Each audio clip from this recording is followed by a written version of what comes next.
Hello there. Today I'm going to tie one of these. This is a small buggy nymph. Very cool nymph that really works well for trout anywhere.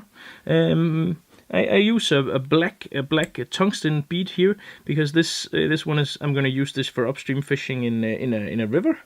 But if you're fishing still water or something like that, you could use just a simple brass one. Or if you're not planning on fishing that deep, then a brass one would be nice.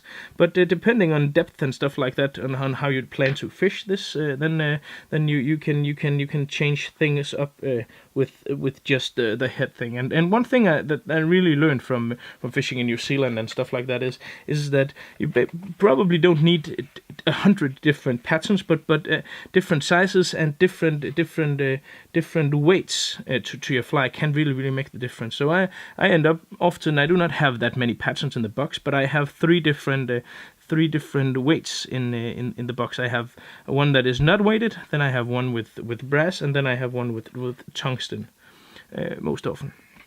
The first thing we're going to need today is Flashy Boo Mirage. Then we're going to need some SLF squirrel dubbing, and then finally a partridge hackle.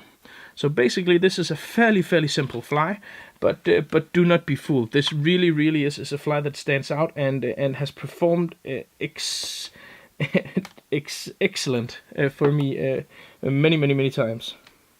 So I take 3 or 4 strands of this Flashy Boo Mirage. The flash effect on this stuff is truly awesome, and this is simply just gonna be ribbing, something to add a bit of contrast and give this a bit of flash, bit of bling.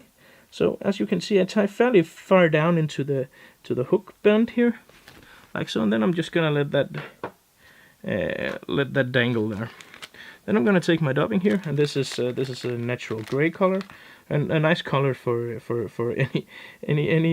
numerous different flies and different patterns. And why I really love this dubbing is because it has a lot of different types of hairs, and it has some coarser hairs as well. And these hairs really come to life when you turn it like this, and when you brush it out a bit further. As you can see, they really stand out, these hairs, and that gives the whole fly kind of like a buggy feel to it. What it basically does is it makes this fly looks like trout food.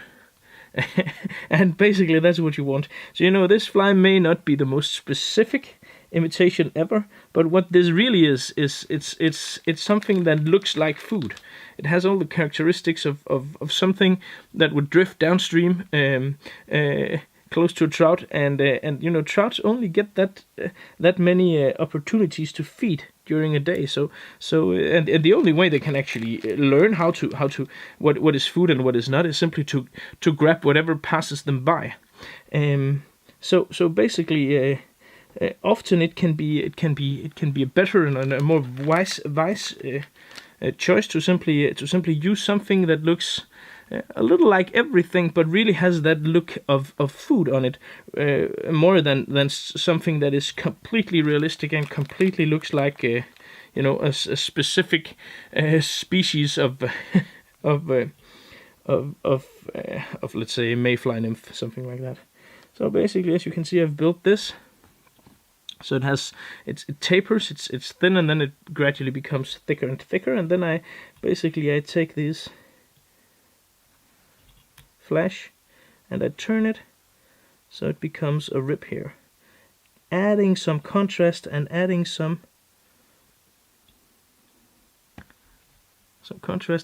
a bit of spark to this, so it will reflect a bit of light even if it's far down in the deeper part of the pool where the monster trout lies. Well, let's hope the monster trout is there ready to grab this one, because if he is, he's probably gonna grab this one. And then it's then I'm gonna use a partridge hackle, and I'm gonna use one of the gray hackle, the grayish colored hackles, and you can get partridge hackles in loose feather bags, which is fairly inexpensive, and you will find some usable feathers there. But if you plan on tying many nymphs and stuff like that, you will eventually need to buy a full partridge skin, because the number of feathers you get and the quality of the individual feather is just light years from what you get in one of those inexpensive packs. So if you're tying with partridge, then over time I strongly recommend that you get a full partridge skin. That really is way better than the packages. So basically I tied this down in the tip here, and I have the vibrant colored side up, because when I turn my hackle now, all the hackles will have the correct curve backwards, like so. And do not turn this all the way, because some of these feather hackles here will probably be too long over time. So like that, and I'm going to cut off this as close to as I can, like so. And then basically I'm just going to take some more dubbing and make a slightly thicker front body here, and well, basically the fly is done. So as you can see, fairly easy, not very expensive fly to tie, but a fly that I really promise you is outstanding.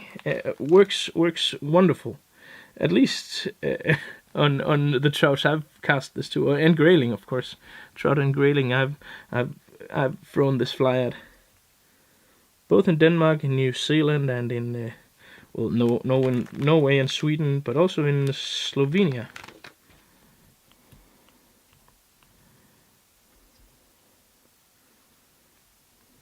Just a bit more dubbing up here, and then it's finish time, and the bugger is done. And so am I for today. Enough of my rantings for one day, or maybe not. If you haven't subscribed already, I would be very pleased and very happy if you would subscribe, of course. And if you haven't seen my fly shop, then please do that. I ship worldwide, and I have all the stuff here in stock. So probably have a full material kit for this fly, so you can basically just click one time, and then you'll get the complete set for the complete kit for this fly.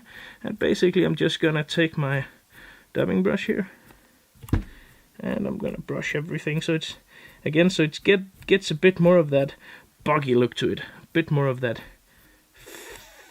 trout food look, like that. And well, basically it's done. Thank you for watching. Thank you for tuning in.